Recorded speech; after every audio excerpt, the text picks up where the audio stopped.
एक ऐसी दिव्य तिथि जो समस्त पापों को नाश करती है, वह है सृष्टि के रचयिता ब्रह्मा जी द्वारा पूजित श्रावण मास कृष्ण पक्ष की कायमका एकादशी।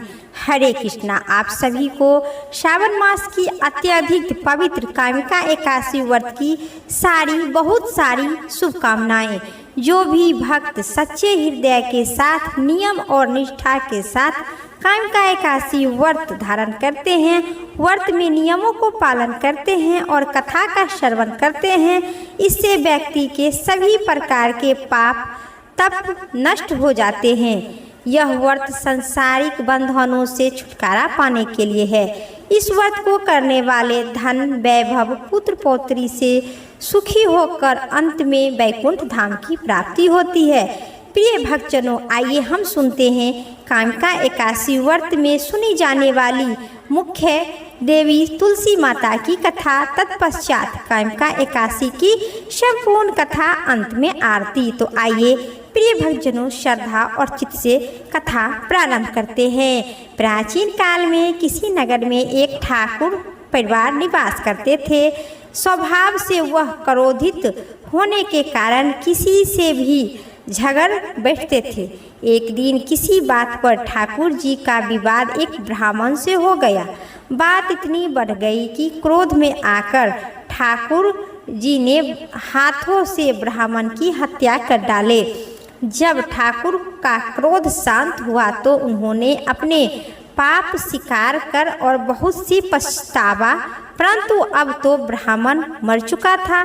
ठाकुर ने ब्राह्मण की क्रिया करने के लिए इच्छा प्रकट किए तो पंडित ने मना कर दिए और उन्हें ब्रह्म हत्या का दोष बना दिए। परिणाम स्वरूप ब्राह्मणों ने भोजन करने से इनकार भी कर दिए। तब उन्हें एक मुनि से दर्शन हुई और वह मुनि भोजन करने आए। तब निवेदन किए कि हे भगवान, मेरा पाप कैसे उतर सकता है। इस पर मुनि ने उन्हें कायमका एकादशी व्रत की इच्छा प्रकट किए और इस पर मुनि ने उन्हें कायमका एकादशी व्रत करने की प्रेरणा दिए। ठाकुर ने वैसे ही किया जो मुनि ने उन्हें करने की कहा। जब रात्रि में भगवान की मूर्ति के पास जब वह शयन कर रहे थे, तभी उन्हें स्वप्न में प्रभु दर्शन देते हुए और उनके सभी पाप दूर हो गए और भगवान विष्णु उन्हें क्षमा दान दिए। प्रेम से कहिए भगवान विष्णु की जय हो। अब सुनिए कायमका एकादशी की मुख्य कथा विस्तार से। युधिष्ठिर ने पूछे, गोविंद वासुदेव, आपको नमस्कार है। सावन के कृष्ण पक्ष में कौन सी एकादशी होती है, उनका वर्णन कीजिए। भगवान श्री कृष्ण बोले, राजन सुनो, मैं तुम्हें एक पाप नाशक उपाख्या सुनाता हूँ, जिसे पूर्व काल में ब्रह्मा जी ने नारद जी के पूछने पर कहा था। नारद जी ने प्रश्न किए, भगवान कमल आसन में आपको यह उनका क्या नाम है, उनके कौन सी देवता है तथा उनसे कौन सी पुण्य होता है, प्रभु यह सब कृपा करके बताइए। ब्रह्मा जी ने कहे, नारद सुनो, मैं संपूर्ण लोगों के हित की इच्छा से तुम्हारे प्रश्न का उत्तर दे रहा हूँ। श्रावण मास में कृष्ण पक्ष की एकादशी होती है, उनका नाम कायमका है। उनके स्मरण मात्र से वाजपेय यज्ञ का फल मिलता है। उस दिन श्रीधर, हरि, विष्णु, माधव और मधुसूदन इत्यादि नामों से भगवान का पूजन करना चाहिए। भगवान श्री कृष्ण का पूजन से जो फल मिलता है वह गंगा, काशी, नैमिषारण्य तथा पुष्कर क्षेत्र में भी सुलभ नहीं है। सिंह राशि के बृहस्पति होने पर तथा व्यतीत पान और दंड योग में गोदावरी स्नान से जिस फल की प्राप्ति होती है, वही फल भगवान श्री कृष्ण के पूजा से मिलता है, जो समुद्र और वनस सहित समुच्चय पृथ्वी का दान करता है तथा जो कायमका एकादशी व्रत होता है, वे दोनों समान फल भागी माने गए हैं। जो ब्याजी हुई गाय को अन्य को सामग्री योग सहित दान करता है, उस मनुष्य को जिस फल की प्राप्ति होती है, वही कायमका एकादशी व्रत करने को मिलता है। जो नर श्रेष्ठ सावन मास में भगवान श्रीधर का पूजा करता है, उनके द्वारा गंधर्व और नागों सहित संपूर्ण देवता की पूजा हो जाती है। अतः पाप भीरु मनुष्य को यथाशक्ति पूरा प्रयत्न करके कामिका के दिन श्री हरि विष्णु की पूजन करना चाहिए। जो पाप रूपी फंसे भरे हुए संसार सागर में डूबते रहे हैं, उनका उद्धार करने के लिए कामिका का व्रत सबसे उत्तम है। आध्यात्मिक महाविद्या परायण पुरुषों को जिस फल की प्राप्ति होती है, उससे बहुत अधिक फल कामिका एकादशी व्रत करना और सेवन करने से मिलता है। कामिका एकादशी व्रत करने वाले मनुष्य को रात्रि में जागरण करके न तो कभी भयंकर यमराज का दर्शन करना होता है और न कभी दुर्गति में फंसना और पड़ना होता है। लालवानी, मोती, मेघू और मुंगेस इत्यादि से पूजित होकर भी भगवान विष्णु कैसे संतुष्ट नहीं होते हैं। जैसे तुलसी दल से पूजित कर लिए पर उसके बाद जन्म भर का पाप नष्ट हो जाते हैं। जो दर्शन करने पर सारे पुण्य पाप सामूहिक नाश हो जाते हैं। स्पष्ट करने पर शरीर को पवित्र बनाता है। प्रणाम करने पर रोग का निवारण करता है। जल से सींचने पर यमराज को भी भय पहुंचता है। आरोपित करने पर भगवान श्री कृष्ण के सामने ले जाते हैं और भगवान के चरण में चढ़ाने पर मोक्ष रूपी फल प्रदान करती है। उसे तुलसी देवी को नमस्कार है। जो मनुष्य एकादशी को दिन रात्रि दीपक दान करता है, उनके पुण्य की असंख्यित चित्रगुप्त भी नहीं होते हैं। एकादशी के दिन भगवान श्री कृष्ण के मुख से जिसका दीप जलता था, उसके पितृ स्वर्ग में जाते हैं और स्थित रहते हैं। अमृत पान करने से तृप्त होता है। घी अथवा तिल के तेल से भगवान के सामने दीपक जलाकर मनुष्य के देह त्याग से पश्चात करोड़ों दीप कोसों से पूजित होकर स्वर्ग में कर्म किए जाते हैं। भगवान श्री कृष्ण कहते हैं, युधिष्ठिर, यह तुम्हारे सामने मैं कामिका एकादशी का महिमा का वर्णन किया है। कामिका एकादशी सब पातक को हरने वाली है। अतः मानव और एवं मनुष्य को इतना व्रत अवश्य करना चाहिए। यह स्वर्ग को तथा महान पुण्य फल प्रदान करने वाले हैं। जो मनुष्य श्रद्धा के साथ इनका महत्व को श्रवण करता है, वह सब पापों से मुक्त होकर विष्णु धाम की प्राप्ति होती है। प्रेम से कहिए विष्णु भगवान की जय हो। अब सुनिए शिव पुराण के एकादशी खंड की पहला अध्याय विस्तार पूर्वक। श्री ब्रह्मा जी ने कहे, हे नारद, मैं तुम्हें शिव जी के निगुण तथा सतयु गुण दोनों स्वरूप के चरित्र सुनाएंगे। अतः तुम जो और सुनना चाहते हो सो मुझे कहिए। इतनी कथा कहकर सूत जी ने कहे, हे सौनक आदि ऋषियों, ब्रह्मा जी के मुख से यह वचन सुनकर नारद जी ने हाथ जोड़कर प्रार्थना करते हुए इसी प्रकार कहे, हे पिता, आपने अत्यधिक कृपा करके मुझे शिव जी का चरित्र सुनाए, जिससे मुझे श्रेष्ठ धर्म की प्राप्ति हुई है। अब मेरी अभिलाषा है कि आप मुझे संपूर्ण ब्रह्मांड की स्थिति में संबंधित में बताने की कृपा करें, जिससे मेरे मन में कोई संदेह न रहे। सौनकादि ऋषि ने कहे, नारद जी, यह प्रार्थना सुनकर ब्रह्मा जी ने प्रसन्न होकर कहे, हे पुत्र, भगवान भूत भवन और प्राणियों द्वारा पूजनीय है। यद्यपि सदाशिव जी तीनों गुणों से बड़े हैं, फिर भी वे ब्रह्मांड के उपकार के लिए सतगुण रूप ग्रहण करते हैं। वे सब के स्वामी हैं तथा उनका स्मरण करना सब लोगों का उचित है। इस प्रकार कहते हुए ब्रह्मा जी का आनंद मगन हो गए। उस प्रसन्नता में उनके नेत्र से आंसू की धारा बहती रही। तत्पश्चात वे भगवान सदाशिव के चरण का बारंबार स्मरण करते हुए इसी प्रकार बोले, हे नारद, तुम परम धन्य हो, क्योंकि तुमने बारंबार भगवान सदाशिव के चरित्रों को संबंधित से में प्रश्न करके मेरे आनंद की वृद्धि की है।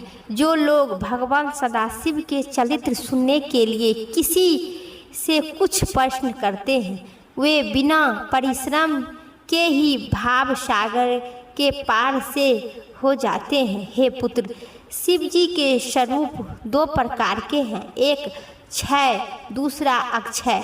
संपूर्ण ब्रह्मांड में ये दोनों स्वरूप गुप्त प्रगट रूप में विद्यमान है। जिस भांति शिव जी के स्वरूप दो प्रकार के हैं, उसी भांति उनकी माया भी दो प्रकार के है। पहला विद्या, दूसरी अविद्या। शंकर जी के सतगुण रूप माया से बड़े शरीर रहित तथा परमेश्वर है। सतगुण स्वरूपा शिव जी के लीला में लोगों का अतिरिक्त प्रकट होते हैं। 14 भुवन तथा संपूर्ण ब्रह्मांड उन्हीं के द्वारा निर्मित है। हे नारद, मनुष्य की सर्वप्रथम भगवान सदाशिव के विराट रूप को ध्यान करना चाहिए। उसी विराट रूप में 7 लोग ऊपर तथा 7 लोग नीचे स्थित है। नीचे के लोगों के नाम इस प्रकार है: अतल, वितल, सुतल, ततल, महातल, रसातल तथा पतातल। इन नीचे के लोगों को विराट स्वरूपा शिव जी के चरण के समान समझना चाहिए। ऊपर के लोगों के नाम इस प्रकार है: भूलोक, भुवनेश्वर लोक, स्वर्गलोक, महालोक, जनलोक, तपलोक तथा सतलोक। इन्हीं लोगों को शिव जी के शरीर का ऊपरी भाग समझना चाहिए। उपलोक की गणना भी इन्हीं भागों में होती है। अब तुम विराट स्वरूपा का वर्णन और अधिक विस्तार पूर्वक सुनो। उस विराट स्वरूपा का चरण तल, पताल, खटन, रसल तल, पंडित तल, महातल, घूटे तल, तलातल, जंघे तल, सुरे तल, शरीर का एक भाग बीते तल, दूसरा भाग अतेतल तथा राने महातल।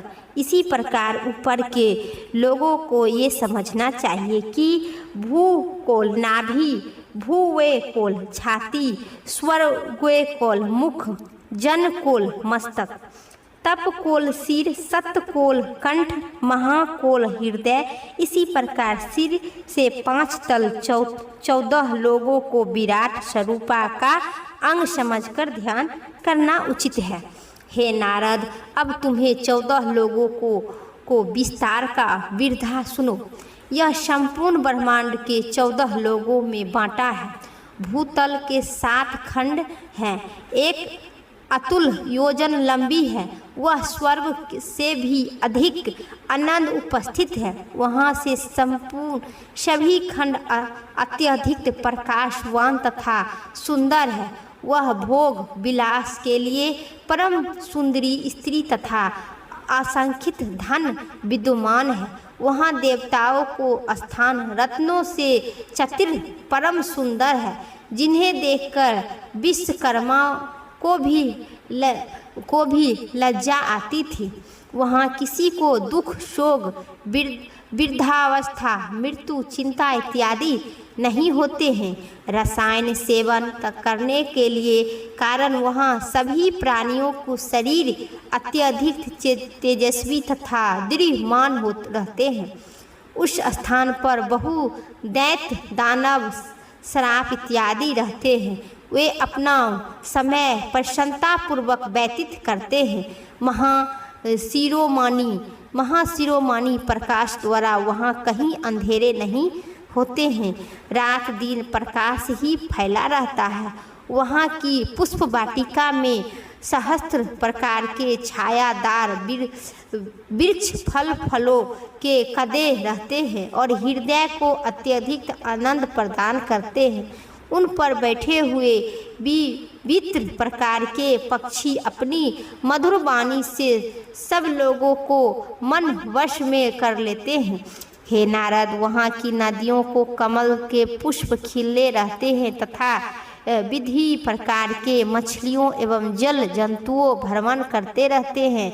उनके राजा शेषनाग है। उनके सन्मुख अप्सराएं सतदेव नृत्य किया करती है तथा नागों की कन्या सेवन में तल्लीन रहती है। इसी प्रकार मैं संक्षेप में नीचे के 7 खंड का वर्णन किया हूँ। अब तुम प्रत्येक लोगों को अलग अलग वर्णन करना। प्रेम से कहिए सदाशिव भगवान शिव जी की जय हो। अब सुनिए, ये थी सावन मास महात्म की शिव पुराण की 81 खंड की पहला अध्याय। तो इन सब कथा संपूर्ण हुई। अब सुनिए आप 81 माता की संपूर्ण आरती विस्तार पूर्वक। अब सुनिए एकादशी माता की आरती। ओम जय एकादशी माता, जय एकादशी माता। विष्णु पूजा व्रत को धारण करे, विष्णु पूजा व्रत को धारण करे शक्ति मुक्ति पाता। ओम जय एकादशी माता, तेरे नाम गिनाऊ देवी भक्ति प्रदान करिनी। गण गौरव की देनी माता, शास्त्रों में बड़िनी। ओम जय जय एकादशी माता। मार्गशीर्ष कृष्ण पक्ष की उत्पन्ना विषितारी जन्मी। शुक्ल पक्ष में हुई मोक्षदा, शुक्ल पक्ष में हुई मोक्षदा। मुक्तदाता बनी आई। ओम जय एकादशी माता। पौष कृष्ण पक्ष की सफला नामक है। शुक्ल पक्ष में होए पुत्रदा, शुक्ल पक्ष में होए पुत्रदा। आनंद अधिक रहे। ओम जय जय एकादशी माता। नामी सततिला माघ मास में कृष्ण पक्ष आवे। शुक्ल पक्ष में जया कहलावे, शुक्ल पक्ष में जया कहलावे। विजय सदा पावे। ओम जय जय एकादशी माता। विजय फागुन कृष्ण पक्ष में शुक्ल अम्ल की है मैया, शुक्ल अम्ल की। पाप मोचनी कृष्ण पक्ष में, पाप मोचनी कृष्ण पक्ष में। चैत्र महाबली की। ओम जय जय एकादशी माता। चैत्र शुक्ल पक्ष में नामी कामिदा, धन देने वाली हे मैया, धन देने वाली। नाम बरुथनी कृष्ण पक्ष में, नाम बरुथनी कृष्ण पक्ष में। चैत्र महाबली की। ओम जय जय एकादशी माता। शुक्ल पक्ष में होए मोहिनी अपरा जेठ कृष्ण पक्ष में। नाम निर्जला सब सुख करनी, नाम निर्जला सब सुख करनी। शुक्ल पक्ष रखनी। ओम जय जय एकादशी माता। योगिनी नामी आषाढ़ में जानो कृष्ण पक्ष करनी। देव शयनी नाम कहलाए, देव शयनी नाम कहलाए। शुक्ल पक्ष धरनी। ओम जय जय एकादशी माता। कामिका सावन मास में आवे कृष्ण पक्ष कहिए। सावन शुक्ल होए, सावन शुक्ल होए। पवित्रता आनंद से रहिए। ओम जय जय एकादशी माता। अजा भाद पर कृष्ण पक्ष की परिवर्तनी शुक्ला। इंदिरा आश्विन कृष्ण पक्ष में भव से भव सागर निकला। ओम जय जय एकादशी माता। पाप कुशा है शुक्ल पक्ष में आप हर निहारी। रमा मास कार्तिक में आवे, रमा मास कार्तिक में आवे। सुखदायक भारी। ओम जय एकादशी माता। देव उठनी शुक्ल पक्ष की दुख नाशक मैया। पावन मास में करूँ विनती पार करो नैया। ओम जय जय एकादशी माता। परिमा कृष्ण पक्ष में होती जन मंगल करिनी। शुक्ल मास में होए परिवर्तनी दुख दरिद्रता हरिनी। ओम जय जय एकादशी माता। जो कोई आरती एकादशी के गावे भक्ति हित गावे, हे मैया भक्ति हित गावे। ओम जय जय एकादशी माता, जन गुरुदास स्वर्ग का वह निश्चय पावे। हो मैया वह स्वर्ग को निश्चय पावे, जन गुरुदास स्वर्ग का वह निश्चय पावे। ओम जय जय एकादशी माता, मैया जय जय एकादशी माता। एकादशी माता की जय हो, लक्ष्मी नारायण भगवान विष्णु की जय, तुलसी मैया की जय। ये थी एकादशी माता की संपूर्ण कथा और आरती। तो आप सभी को कैसी लगी कमेंट बॉक्स में ज़रूर बताइएगा, और चैनल पर पहली बार है तो लाइक और कमेंट ज़रूर कीजिएगा। धन्यवाद।